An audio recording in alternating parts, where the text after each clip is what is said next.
चलें, आज हम लोग बात जो है वो मूल विधि के अंतर्गत बाल विवाह प्रतिषेध अधिनियम 2006 की बात करेंगे।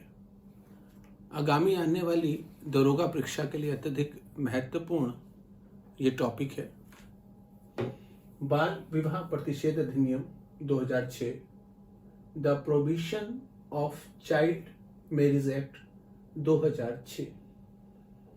इस अधिनियम के तहत बाल विवाह को एक अपराध के रूप में घोषित किया गया है और स्पष्ट किया गया है कि किसको हम बाल विवाह मानेंगे, अर्थात जो चाइल्ड जो है उसकी परिभाषा क्या है। हमारे मूल विधि के अंतर्गत जितने भी अधिनियम हैं उसकी परिभाषा धारा 2 में दी गई।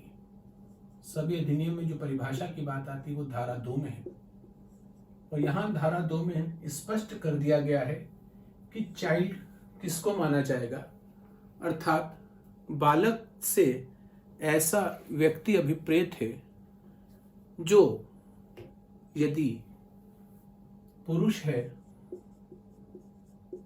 तो वह उम्र 21 वर्ष और अगर महिला है तो उम्र 18 वर्ष से अधिक से यदि कम है तो वो चाइल्ड की श्रेणी में आएगा।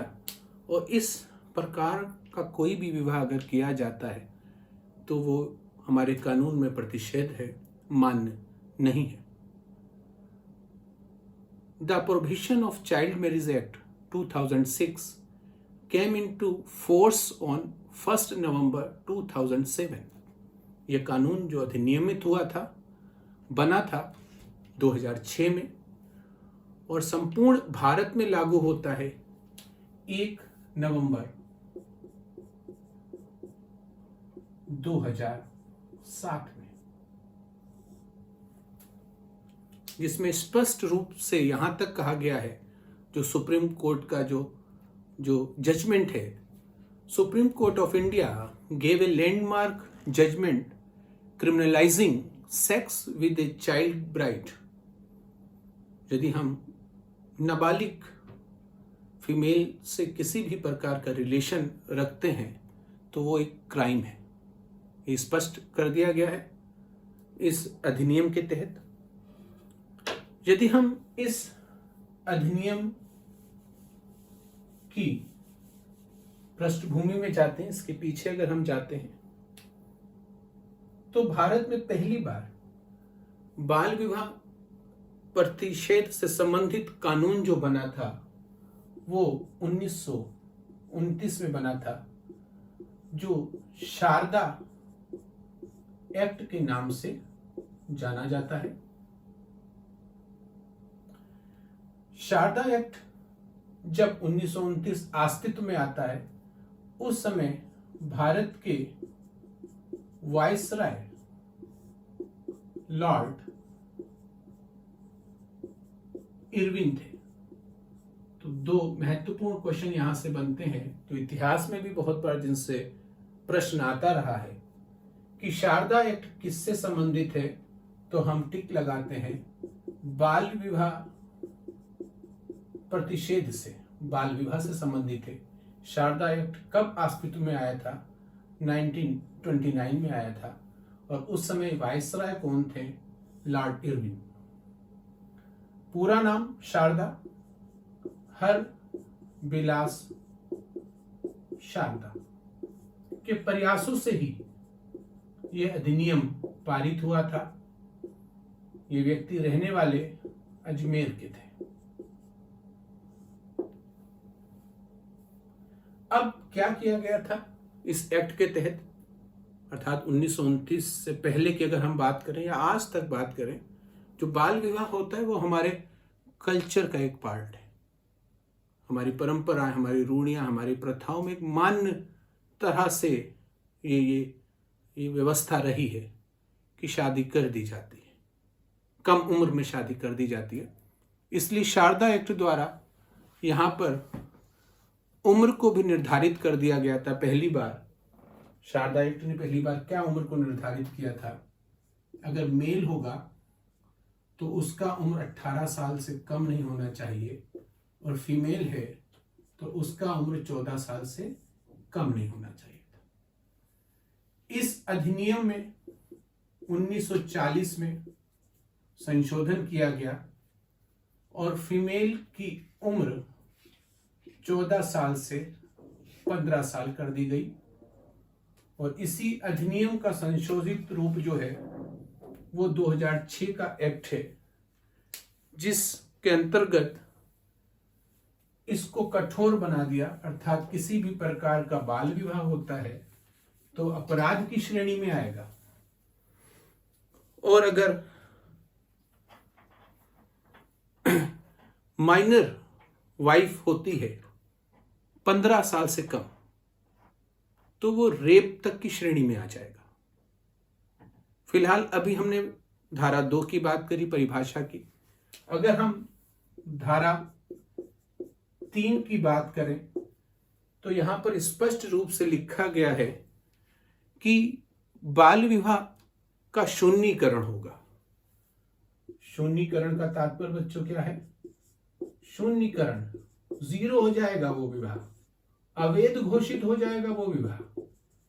अर्थात इस प्रकार का कोई भी विवाह अगर होता है तो कानूनी रूप से मान्य नहीं होगा, वो अवैध हो जाएगा। क्लियर? इसके साथ ही साथ कुछ और प्रावधान है जो ये स्पष्ट करता है कि यदि ऐसा कोई भी विवाह होता है तो उस विवाह के अंतर्गत दिया गया उपहार अर्थात दहेज वो वापस करना होगा। इसके साथ ही साथ जो महिला पक्ष है, विवाह तो अवैध होगा, और जो महिला है उसकी पुनर्विवाह होने तक उसका अंतिम भरण पोषण की भी जिम्मेदारी जो है वो उस मेल पक्ष को उठानी पड़ेगी। ये जजमेंट भी आ सकता है।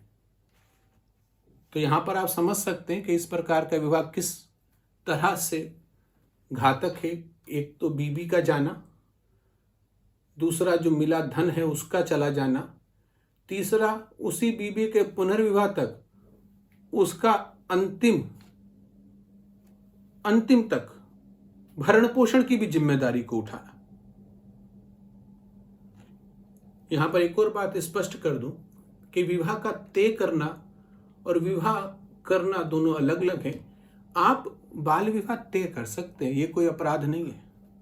आप अपने बेटा 5 साल का, दूसरे की बिटिया 3 साल की है, आप इस तरह के विवाह को तय कर लें। ऐसे 4-6 विवाह भी अगर आप तय कर लें तो अपराध की श्रेणी में नहीं आएंगे, परंतु इसमें से एक भी विवाह आपने कर लिया तो आप अपराध की श्रेणी में आ जाएंगे। अब यहां पे स्पष्ट कर दें कि धारा 5 क्या कहती है। धारा 5 संतान से संबंधित है और धारा 5 कहती है कि इस विवाह से हुई संतान या गर्भाधारण कोई भी कंडीशन हो उसके उपरांत भी यह विवाह अवैध घोषित होगा। अर्थात आप इन दो आधारों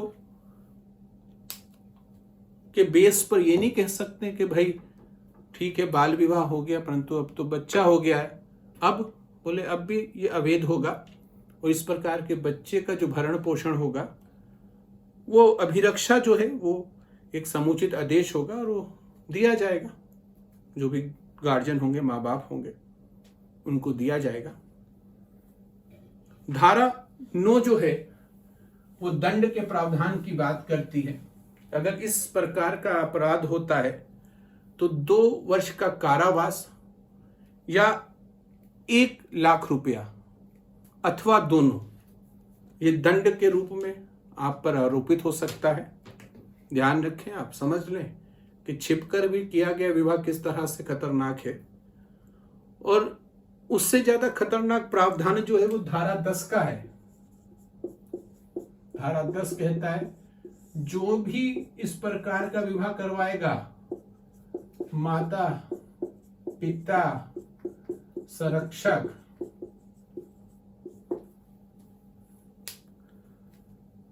जो भी लोग रहेंगे या जो भी इस प्रकार के विवाह को प्रेरित करेंगे, सभी दंड के भागीदार होंगे। अर्थात 2 वर्ष का कारावास और 1 लाख रुपए जुर्माना की स्थिति उन पर भी आरोपित कर दी जाएगी। तो आप समझ सकते हैं, इस विवाह के प्रावधानों को समझ के आप इससे संबंधित क्वेश्चन को सॉल्व कर लेंगे। धाराओं को रट लेना या सब धाराओं को जानना मूल विधि के जरूरी नहीं है, इस तरह से क्वेश्चन नहीं बनता, परंतु उसमें क्या निहित है इसको हमारा जानना बहुत जरूरी है। अब यहाँ पर मैं जब बात करता हूँ तो इसके साथ साथ भारतीय दंड संहिता की भी चर्चा कर देता हूँ, जो आईपीसी की प्रमुख धारा होती है, और इससे जुड़ी जो आईपीसी की धारा है वो 375(2) पे मैं जरूर चर्चा करूंगा। आईपीसी की धारा है 375(2) पे हम बात करेंगे, क्योंकि सुप्रीम कोर्ट के फैसले ने इस धारा को असंवैधानिक करार दिया। कारण क्या था कि बाल विवाह में उसकी कठोरता को दिखाते हुए कहा गया है कि इस तरह का विवाह के तहत मैंने एक लाइन बोली थी, man who raped their minor wifes, अगर नाबालिग अपनी पत्नी के विवाह उपरांत जो रिलेशन, सेक्स रिलेशन बनाता है वो रेप की श्रेणी में जाएगा। तो 375(2) क्या कहता था कि यदि पत्नी 15 साल से कम आयु की है तो इस कंडीशन में ये रेप का केस बनता है, जिसे कानूनी भाषा में बलात्संग कहते हैं, जिसे कानूनी भाषा में हम बलात्संग कहते हैं। अब यहां पर आईपीसी की धारा 375(2) क्या कह रही है कि अगर पत्नी की आयु 15 साल से कम है, अब ये अपने आप में भी विवाद पैदा करने वाली बात है।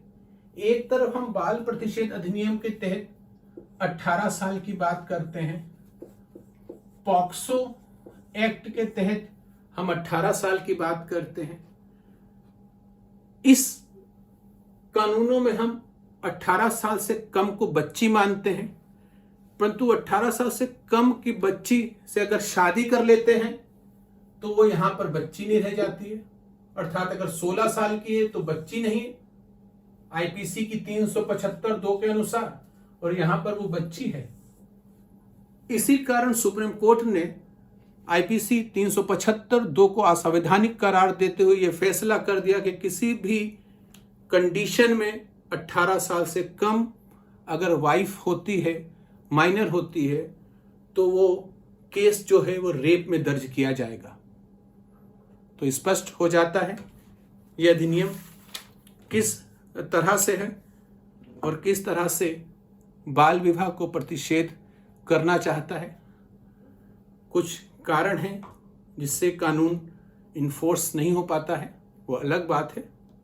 फिलहाल बच्चों समझ जाएं आप कि दरोगा परीक्षा के लिए महत्वपूर्ण है ये एक्ट। फिर हम कल एक नए अधिनियम के साथ पुनः मुलाकात करेंगे। नमस्कार।